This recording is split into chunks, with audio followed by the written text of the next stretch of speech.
May kasama na pala akong Pilipino sa aking trabaho.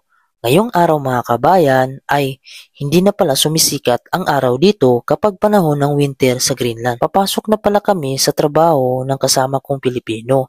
Araw-araw naman tuwing umaga ay magkasabay na kaming papasok papuntang trabaho dahil iisang sasakyan lang ang gamit namin. Kasama ko na siya dati pa sa Saudi at iisa lang yung company namin at sabay kaming dumating dito sa Greenland. At hanggang ngayon ay magkasabay pa rin kaming nagtatrabaho at dalawa na lang kaming Pilipino ang natira dito sa company namin.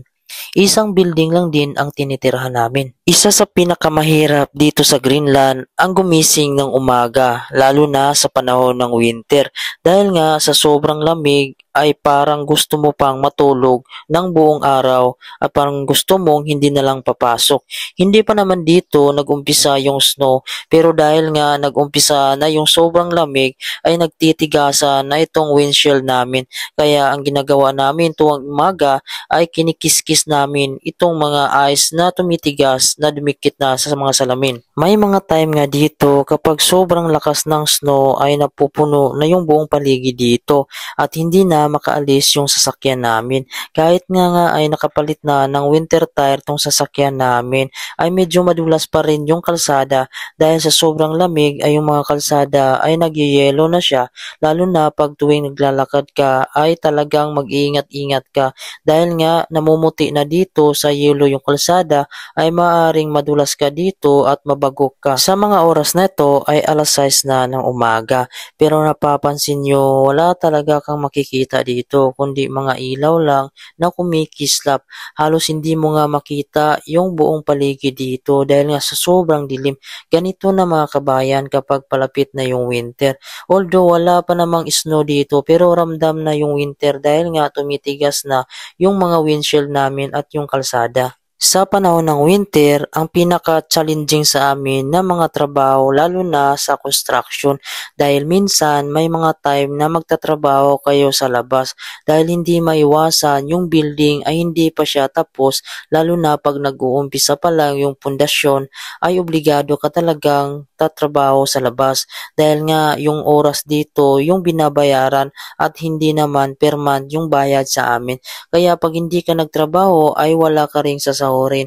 Kaya kahit nga pagod ka dito, gusto mo pang matulog, ay kinakailangan mo talagang magtrabaho lalo na pag may pamilya na umaasa sa'yo at may pangarap ka sa buhay. Balang araw mga kabayan ay makakaahon din tayo, sipag-sipagan lang natin. 2 taon na kaming nagtatrabaho dito ng kasama ko sa Greenland, pero kahit paano ay medyo nasanay naman yung katawan namin dito sa trabaho.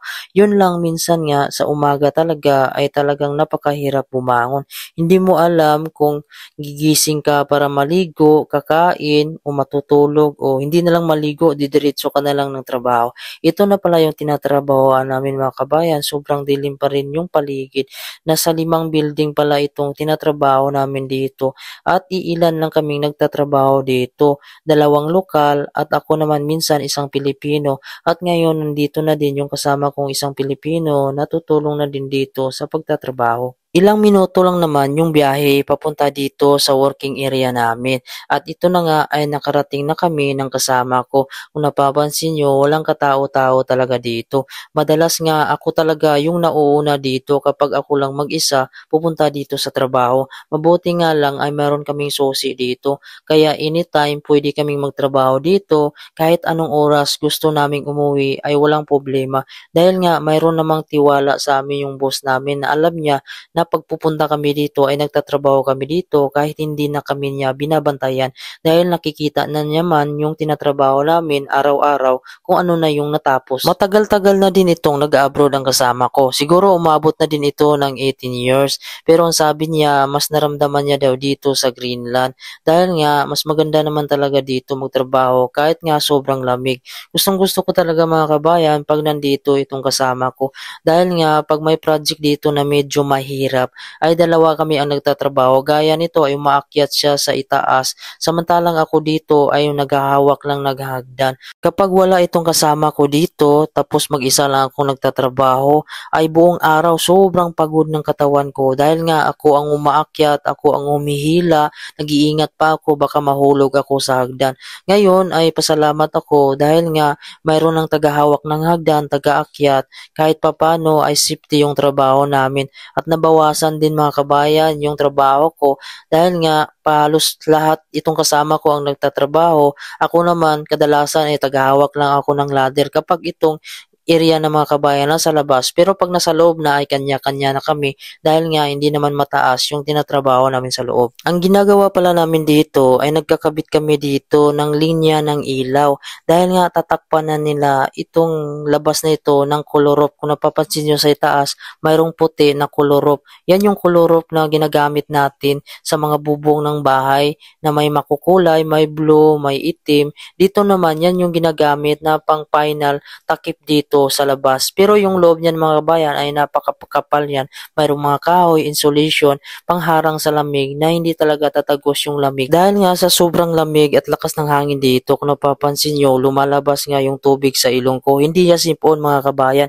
Dahil dito sa Greenland, pag natagalan ka sa lamig, ay nagpuprosin yung mga kamay mo at lumalabas yung mga tubig sa ilong mo. Kaya napakadelikado dito kapag hindi mo kaya yung lamig dahil magkaari kang magkaroon ng frostbite. Sanhi na magka-infection ka sa mga balat, particular na sa mga kamay mo, mga dulo ng daliri ng mga paa mo. Mga kabayan, hanggang dito na lang yung aking video. Huwag nyo naman po kalimutan i-subscribe yung ating YouTube channel. Pindutin na din yung bell notification para updated kayo kung may bago tayong mga video. At ipalo na din yung ating Facebook page, Pinoy in Greenland. Maraming salamat at ingat po kayo palagi and God bless you all po.